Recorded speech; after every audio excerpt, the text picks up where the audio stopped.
সংসারে থেকে সাধন ভজন যে করা যায় সেটি কয়েকটি কথার মাধ্যমে আমি আপনাদের বলছি। গত প্রায় 3-4 বছর ধরে আমি কোনো রকম আমিষ আহার করি না, আমি সমস্ত নিরামিষ আহার করি এবং বাইরে খুব একটা বেশি খাদ্য খাবার গ্রহণ করি না।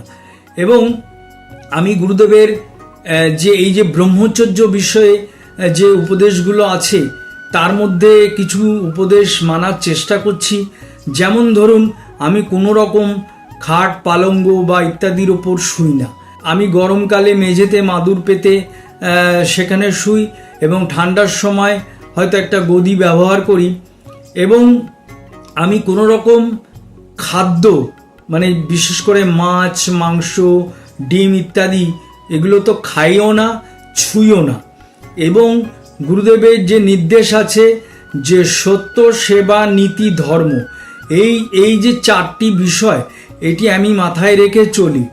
অর্থাৎ সত্যকে আঁকড়ে ধরে আমি আমার জীবনকে পরিচালনা করার চেষ্টা করছি। কিন্তু তাতে কিন্তু আমার অনেক রকমের সমস্যা হচ্ছে।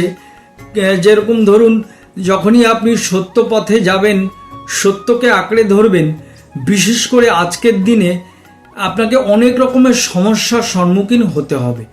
এবং কর্মক্ষেত্রেও তাই এবং ব্যবসার ক্ষেত্রেও তাই।